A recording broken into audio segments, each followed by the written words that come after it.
good morning students. Today we will study about MS Excel.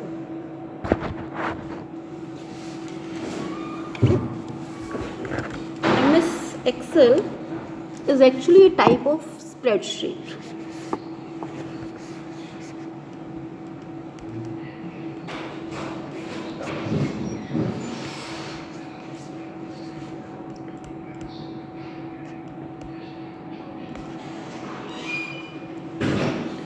MS Excel is used for the calculation purpose or to store the data, and it comes under the category of spreadsheets type of your programs, or you can say class of application. So spreadsheets are actually class of application software that are designed to handle large volume of business and general data. So it is used for handling of data, and you can say most probably numeric data. With the computerization of almost all fields of our life, so we have large volume of data to store and to operate on. So to handle the data we need some specialized software, and spreadsheets are the category of software packages which are used to operate and store the data. So MS Excel is one example of spreadsheets. We have other spreadsheets also like Lotus 123. So, most commonly used is now MS Excel, and it is developed by Microsoft. It works with Windows operating system, and it is a group of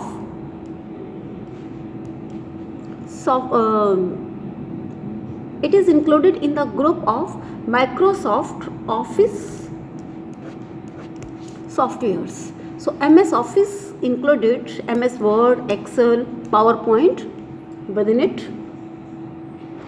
So by purchasing MS Office you will purchase all these different components which are used to handle different types of data. Like Word is used to handle text information, and Excel is used to handle mostly numeric information. So Microsoft Excel is a GUI based spreadsheet. Graphical user interface means here we use icons or pictures to represent the commands and the things. So it is a GUI based software package developed by Microsoft Corporation of India. That's why it is known as MS Excel, Microsoft Excel. It is a powerful spreadsheet package that supports data of various formats, pictures, graphics and drawing objects. Actually, it not only can handle the data, it can also use to design your charts. like हम बनाते हैं ना बार charts या pie charts extra, we can also draw charts with the help of our data.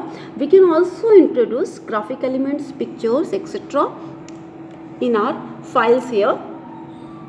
So in Excel a file is known as workbook. Actually the work area is known as workbook,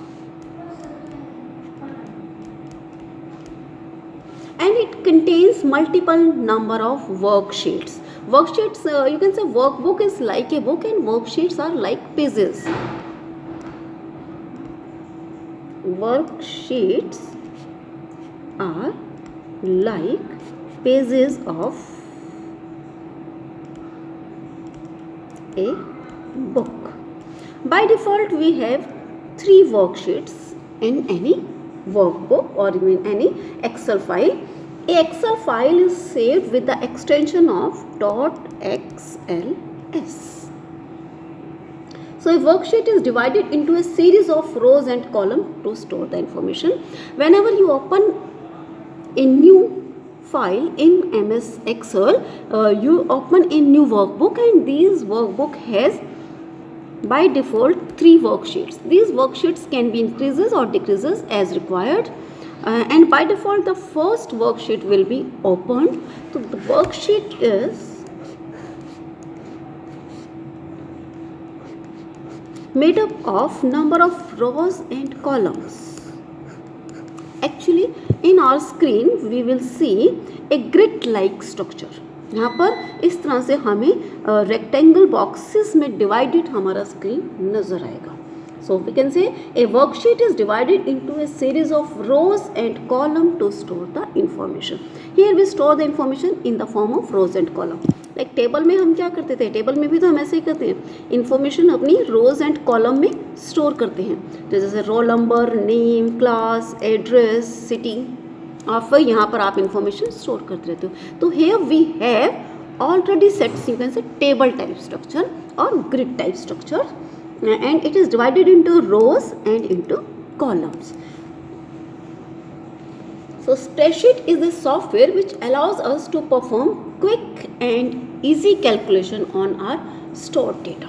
So here we can perform calculations on the data.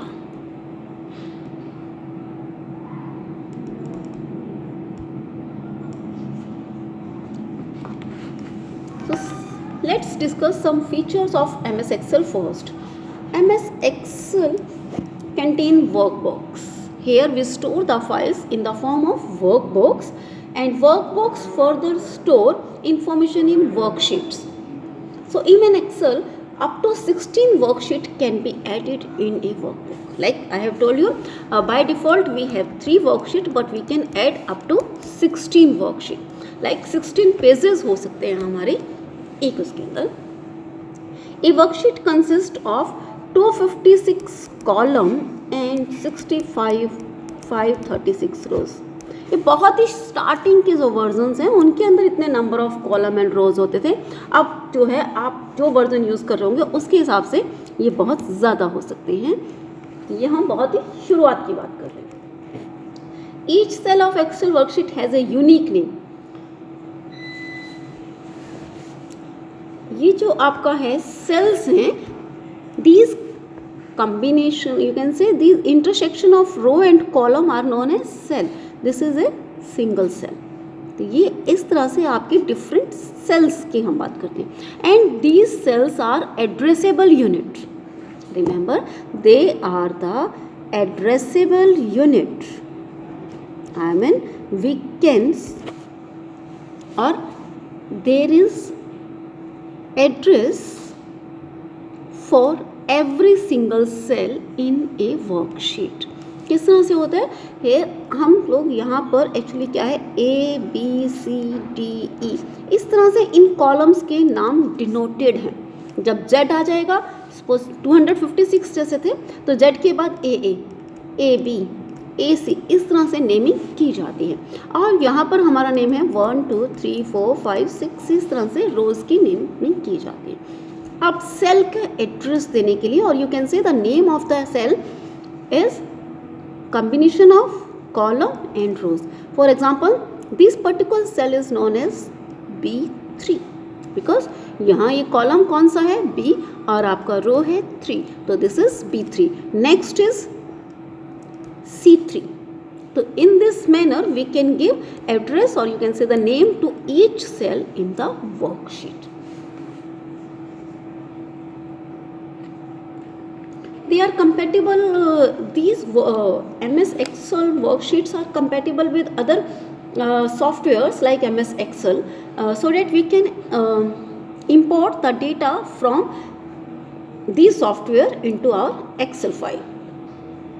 This supports graphics and charts. I have already told you we can also draw chart based on the data or the information entered by us in a worksheet.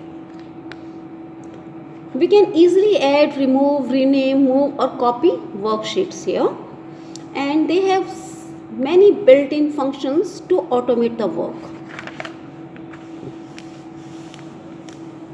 So here we can make grouping of the data, outlining of the data. We can also sort data on one or more fields. हम data की sorting भी कर सकते हैं, and that can be done on multiple number of fields. Like जैसे आपने name के हिसाब से किया या आपने मार्क्स के हिसाब से कर दिया. अब मार्क्स के हिसाब से हो सकता है 2 स्टूडेंट्स के 47 मार्क्स हो, तो आप क्या करेंगे, आप उसके बाद किसको ऊपर करना है किसको नीचे करना है, तो आप सेकंड डिसाइड कर सकते हो कि मार्क्स इन मैथमेटिक्स जो हैं उसके बेस पे हमें फर्दर सॉर्टिंग करें. तो जिसके मार्क्स मैथमेटिक्स में सपोज 19 है, इसके 18 हैं, इस तरह से हम सॉर्टिंग कर सकते हैं। तो यहाँ मल्टीपल नंबर ऑफ फील्ड के बेस पे we can perform our sorting. Here we can also use some sort of programming, like we can use if, we can use if statement or construct on the data.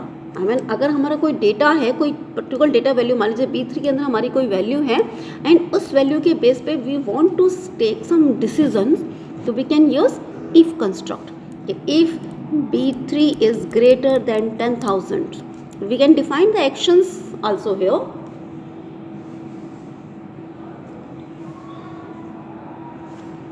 Here we can link different worksheets together so that if we change the data in one worksheet, it will reflect in other also. And we can also design macros here. Macros हमने MS Word में पढ़ा था कि these are the automation, or you can say these are the recording of the actions, certain actions, so that we can group them together and we can take all those actions together just by clicking a shortcut. तो macros के अंदर हम कुछ actions को, जो actions हमें ज़्यादातर बार इकट्ठे ही करनी होती हैं, उनका हम ग्रुप बनाकर उनको रिकॉर्ड कर लेते हैं और उनको एक शॉर्टकट की देते हैं। और जब भी वो हम शॉर्टकट की अपनी प्रेस करते हैं, वो सारी हमारी एक्शंस जो है 1 बाय 1 एक्टिवेट हो जाती हैं। तो वही उसी तरह से हम MS एक्सेल में भी अपने मैक्रोस डिज़ाइन कर सकते हैं। तो इस तरह से जो एक्शंस हमें बार-बार परफॉर्म करनी होती हैं, उनकी ग्रुप बनाकर हम उनके लिए मैक्रोस या कहिए शॉर्टकट कीज डिज़ाइन कर सकते हैं। और हम इस डेटा को ईजिली प्रिंट भी कर सकते हैं। एप्लीकेशंस हमारी कहाँ पर है, कहाँ हम स्प्रेडशीट्स को यूज़ कर सकते हैं। हम स्प्रेडशीट्स को यूज़ कर सकते हैं, जैसे आपको कोई रिपोर्ट बनानी है किसी ऑर्गेनाइजेशन की, एनुअल रिपोर्ट बनानी है या मंथली रिपोर्ट बनानी है, वहाँ आप यूज़ कर सकते हो। आप इसको यूज़ कर सकते हो पेरोल के लिए भी, सैलरी कैलकुलेशंस के लिए। मान लीजिए आपने यहाँ पर एम्प्लॉय नंबर दे दिया, यहाँ उसका बेसिक पे, यहाँ DA, यहाँ HRA, तो अपने आप कैलकुलेट हो जाएगा कि इसका 10% लेना है, तो it will calculate automatically. DA इतना % है, वो भी ऑटोमेटिकली कैलकुलेट हो जाएगा। और लास्ट में आपका इनकम टैक्स भी आप इफ़ कमांड लगा के आप उसको ऑटोमेटिकली कैलकुलेट कर सकते हो। और आपका टोटल सैलरी, ग्रॉस सैलरी, जो आपका नेट पे है, वो सब का सब सिर्फ अगर आपने एक बार बेसिक पे डाल दिया और आपने जो डिफाइन किया हुआ है उसके हिसाब से ऑटोमेटिकली सारा काम हो जाएगा आपका। तो हम पेरोल्स में इसको यूज़ कर सकते हैं, इनवॉइसिंग में इसको यूज़ कर सकते हैं। जैसे आपको अगर कोई रिकॉर्ड बनाना है, कोई मतलब बिल बनाना है, जनरेट करने हैं, तो वहाँ पर हम इसको यूज़ कर सकते हैं। Banking and other financial services में यूज़ हो सकता है, इन्वेंट्री कंट्रोल में यूज़ हो सकता है, ये बजट्स में यूज़ हो सकता है, और इनकम टैक्स कैलकुलेशन में, जैसे अगर आप स्पेशल इनकम टैक्स कैलकुलेशन ही करना चाहते हो, वहाँ पर भी ये यूज़ हो सकता है। तो यहाँ डिफरेंट इसके जो है हमारे पास रिकॉर्ड सेटअप करने में इसको हम यूज़ कर सकते हैं।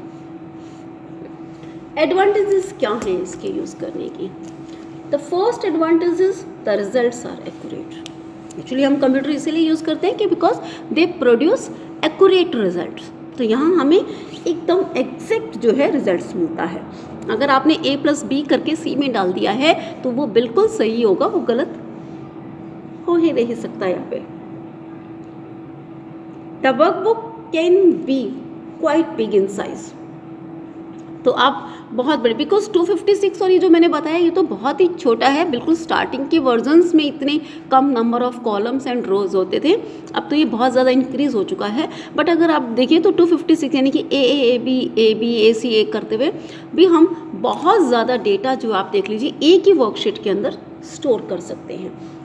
एट ए टाइम हम हालांकि लिमिटेड पोर्शन ही व्यू कर सकते हैं, बट हम आगे पीछे करके एरो कीज़ की हेल्प से हम आगे पीछे करके हम पूरा का पूरा वर्कशीट को जो भी पर्टिकुलर पोर्शन देखना चाहते हैं वो व्यू कर सकते हैं। यहाँ पर हम डिफरेंट तरह की फॉर्मेटिंग जो है वो अप्लाई कर सकते हैं डेटा के ऊपर।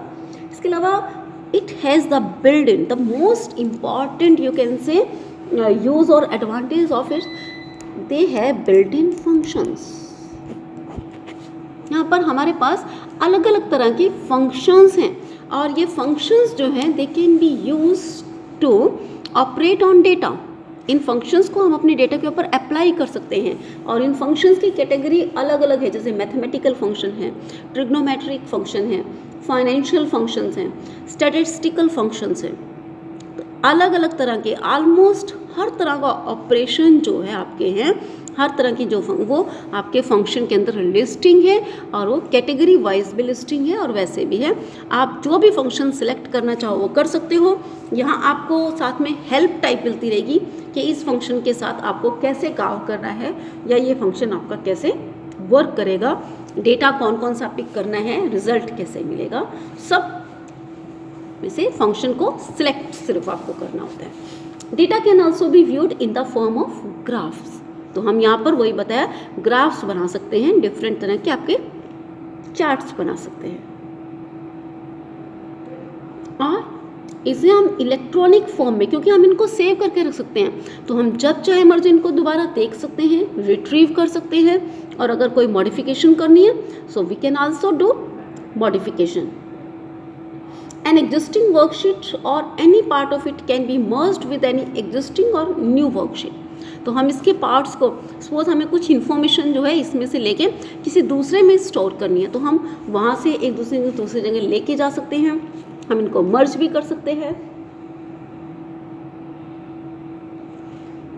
तो ये हमें अलग अलग जो है इसके एडवांटेजेस हैं कि यहाँ पर डेटा स्टोर करना और फिर डेटा के ऊपर ऑपरेशन लगाना हमारे लिए बहुत ईजी है. सॉर्ट ऑफ थोड़ी प्रोग्रामिंग, जैसे आपके इफ़ कंस्ट्रक्ट हम यूज़ कर सकते हैं और बाय डिफ़ॉल्ट बहुत सारे फंक्शन तो अवेलेबल हैं ही हैं. तो first thing is how can we start Microsoft Excel. तो माइक्रोसॉफ्ट एक्सेल मैंने आपको बताया है it is listed in program MS office. Mostly MS office का जो पैकेज है वो इकट्ठा परचेज किया जाता है और आप उसको MS ऑफिस की उस पैकेज के अंदर आपको further Word, Excel, PowerPoint, MS Access ऐसे कई चीज़ें मिलेंगी. So you have to select Excel from there. आप एक्सेल पे क्लिक कर दीजिए और आपका जो है ये इस तरह का ग्रिड टाइप आपके स्क्रीन के ऊपर एक विंडोज़ ओपन हो जाएगा.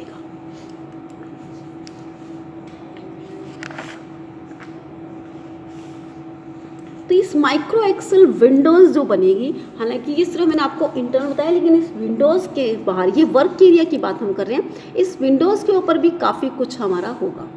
जैसे आपका क्या हो सकता है, अगर हम विंडो की बात करें, हमने पहले भी कंपोनेंट्स ऑफ विंडोज़ पढ़े हैं. ऑलमोस्ट सभी पैकेजेस के अंदर वो कंपोनेंट ऑफ विंडोज़ सेम है.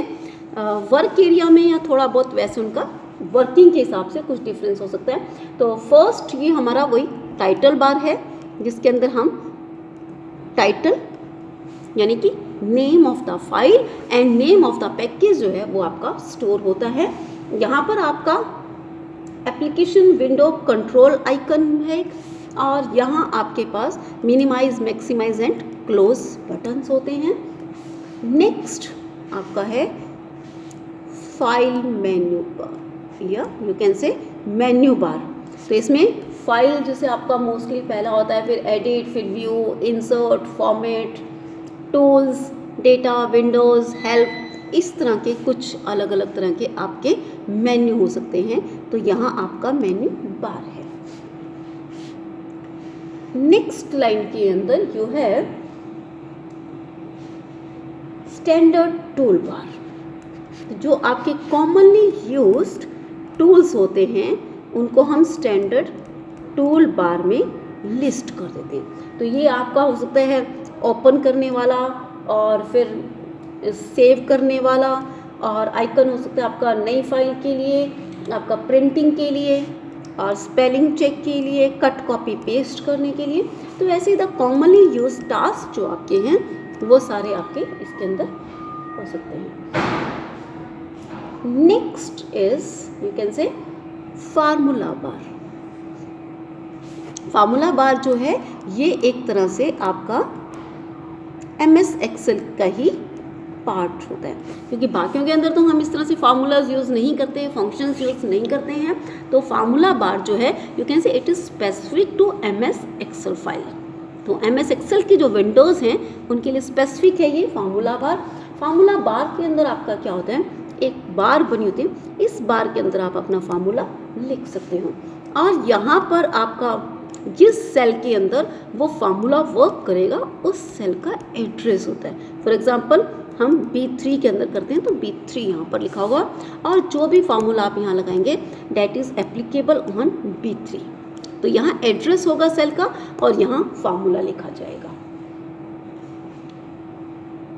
इसके बाद आपका आ जाएगा सेम जो मैंने आपको दिखाया था, जैसे row number and column number, इस तरह से करके अब आपकी ग्रिड टाइप ये स्ट्रक्चर आ जाएगी और इधर से आपका होगा रोज नंबर। तो ये आपको अपने वर्कशीट का एक लिमिटेड पोर्शन ही विजिबल होगा और इसके नीचे जो है आपका यहाँ पर ये दिखाएगा कौन सा शीट नंबर, क्योंकि मैंने बताया आप मल्टीपल नंबर ऑफ शीट्स आपकी यहाँ हो सकती हैं, यहाँ आगे पीछे मूव करने के लिए आपका। और यहाँ पर sheet 1, sheet 2, sheet 3, by clicking these spaces आप शीट्स नंबर स्विचेस कर सकते हैं। जैसे बाय डिफ़ॉल्ट ये पहले वाला आपका शीट 1 होगा, तो जो आपका होगा वो थोड़ा सा इस तरीके से होगा। फिर अगर आप चाहो तो आप ये वाला शीट भी सिलेक्ट कर सकते हो, थर्ड वाला, 2 वाला भी। बाय डिफ़ॉल्ट इनके नाम शीट 1, शीट 2 और शीट 3 दे रखे होंगे, बट अगर आप चाहो तो आप इनके नाम चेंज कर सकते हो।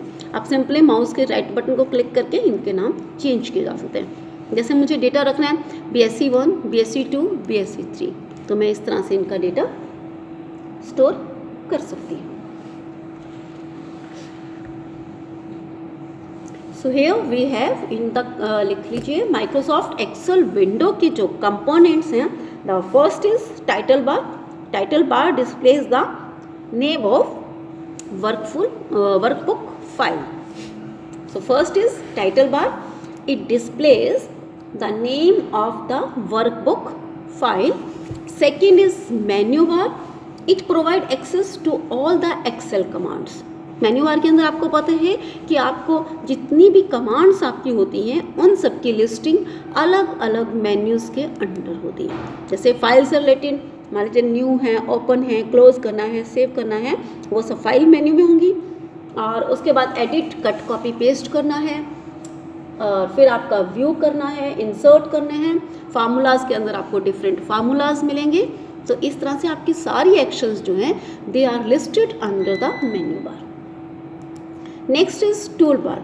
टूल बार एक्चुअली क्यों यूज़ करते हैं हम, हालांकि टूल बार की सारी कमांड्स जो हैं they all are included in menu bar also. आप मेन्यू बार के थ्रू भी वहाँ जा सकते हो, बट जो कॉमनली यूज्ड हमारी कमांड्स होती हैं उनके लिए हम छोटे छोटे आइकन्स जो हैं यही स्क्रीन के ऊपर स्टैंडर्ड टूल बार के उसमें प्लेस कर देते हैं, सो डेट कि हमें बार बार मेन्यू बार में जाके वहाँ से कमांड सर्च ना करनी पड़े, ये कमांड्स हमें यही मिल जाए। तो कॉमनली यूज्ड जो कमांड्स हैं उनको हम स्टैंडर्ड टूल बार के अंदर उनकी लिस्टिंग करते हैं और वो आपको यहाँ पर अवेलेबल होती है स्क्रीन के ऊपर। नेक्स्ट मैंने आपको बताया था फार्मूला बार, और फार्मूला बार जो होती है वो आपका स्पेसिफिक है टू एक्सेल। तो यहाँ पर लेफ्ट साइड पे we have a name box.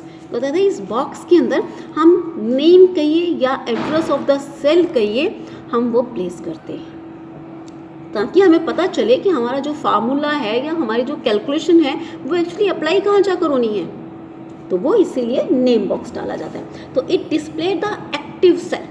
Actually आपने यहाँ पर जहाँ कर्सर रखा हुआ है वही जो भी सेल आप सेलेक्ट करना चाहते हो आप कर्सर को उसी सेल में ले जाइए, वही सेल जो है यहाँ पे सिलेक्ट हो जाएगी। जैसे B3 है तो सपोज हमने यहाँ पे कर्सर रखा हुआ है तो हमारी यहाँ पर B3 जो है डिस्प्ले होगी और यही हमारी एक्टिव होगी। तो हम जो भी एक्शन लेंगे वो हमारी B3 के ऊपर जाके अप्लाई होगी।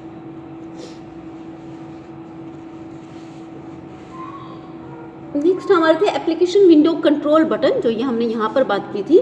तो ये कंट्रोल बटन जो होता है ये हमारे ड्रॉप डाउन मेन्यू कमांड देता है जो हमारे size of the application window और इसकी पोजीशन को कंट्रोल करता है। ऐसे यहाँ पे क्लोज, मैक्सिमाइज, मिनिमाइज बटन हैं जो हमारे इसको साइज को कम ज़्यादा करने में हेल्प करते हैं। एंड लास्ट में नीचे हमारे पास होता है स्टेटस बार। तो स्टेटस बार जो है वो आपका डिफाइन करता है करंट मोड क्या चल रहा है, सिलेक्टेड कमांड कौन सी है, ऑप्शन कौन सी है, और ये हमें कीबोर्ड का स्टेटस भी दिखाता है कि कीबोर्ड के अंदर न्यूमेरिक कीबोर्ड जो है वो आपका एक्टिव है कि नहीं है। तो इस तरह से ये कुछ है। उसके बाद हमारे पास ऑफिस असिस्टेंट का भी एक जो आप कहिए कि ड्राइंग होती है, कई बार बीच में आपको एक ड्राइंग सी नज़र आती है इस तरह से करके, तो वो आपका एक्चुअली क्या है, ऑफिस असिस्टेंट है। यानी अगर आप उसको क्लिक करोगे तो it will provide you help. तो ये हेल्प जो है वो ओपन हो जाएगी और आप जो भी अपने कमांड जो भी आप लिखोगे उससे रिलेटेड आपको हेल्प मिल जाएगी। इसे आप हाइड भी कर सकते हो। अब वर्कबुक विंडो की हम बात करें स्पेसिफिकली, तो वर्कबुक की विंडो मैंने आपको बता दिया कि ये कैसे होती है। ये divided into rose and columns होती है। तो यहाँ पर हम क्या कर सकते हैं, ये कॉलम हेडिंग्स हम दिखती हैं, यहाँ पर ये रो हेडिंग्स हैं हमारे यहाँ पर, और ये हमारी बीच की सेल्स हैं, और स्क्रॉल बार्स जो बीच में हैं यहाँ पर, स्क्रॉल बार्स की हेल्प से हम अपनी वर्कशीट के अंदर लेफ्ट, राइट और अप डाउन हो सकते हैं। ठीक है, तो यहाँ वर्कबुक मैंने आपको बताया ही है कि हमारी जो फाइल्स ओपन होती हैं इन केस ऑफ एक्सेल वो वर्कबुक की फॉर्म में होती हैं। तो workbook is actually a file in Excel where we can store the data, and a workbook can have many number of worksheet, and as I have already told you, by default there are 3 worksheets in a workbook. So worksheet again they are consist of grid of column and rows. The columns are given address alphabetically. तो ये ABCD की form में columns को address दिया जाता है, और Z खत्म होने के बाद वही AA AB और फिर जैसे AZ हुआ तो फिर BA BB, इस तरह से एड्रेसेस जो है वो कॉलम्स को दी जाती हैं। एंड रोज को एड्रेस जो दिया जाता है वो न्यूमेरिक में दिया जाता है 1 2 3 4 5 6 के फॉर्म में। तो यहाँ स्क्रॉल बार्स हैं हमारे पास शीट टैब्स हैं जहाँ पर शीट 1 शीट 2 शीट 3 3 अलग अलग तरह की शीट्स जैसे हम सिलेक्ट कर सकते हैं। रोज़ हमारे हॉरिजेंटल्स होती हैं और ये हमारा वर्टिकल होता है। कॉलम्स सेल हमारे ये different intersection of rose and column है। एक्टिव सेल हम उसको बोलते हैं जिसके अंदर आपका कर्सर है, यानी कि जब हम डेटा टाइप करेंगे या कोई फार्मूला करेंगे तो वो अप्लाई जिसमें जाकर होएगा, वो जहाँ पर कर्सर होगा वहीं अप्लाई होगा, और उसी को हम एक्टिव सेल बोलते हैं। तो ये हमारे डिफरेंट हमारे वर्कबुक के बारे में इंफॉर्मेशन थी। अब हम वर्कबुक के अंदर, क्योंकि मैंने आपको बताया डेटा रखना है और किस किस तरह का हम डेटा रख सकते हैं, तो data types. Data is entered in a worksheet 1 cell at a time.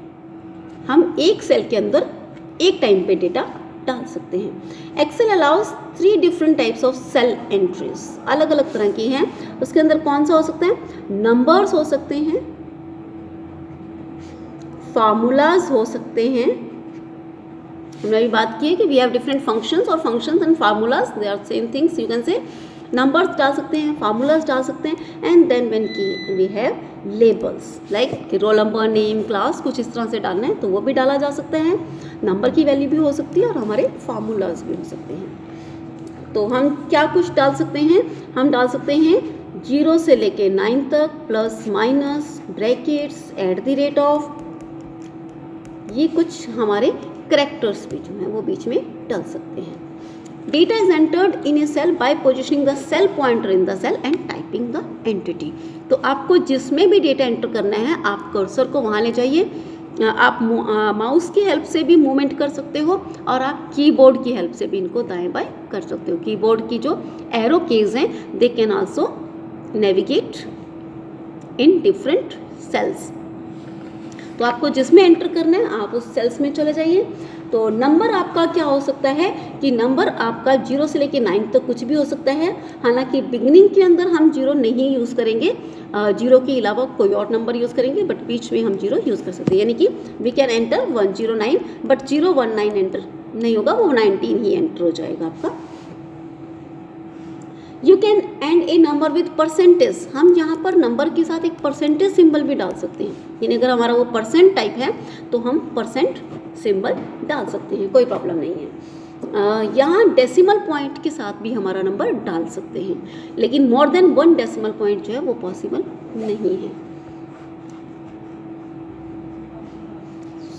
और नंबर्स जो हैं they can also be entered in scientific locations. तो सेकेंड थिंग हमारी है labels. Labels like they are the headers.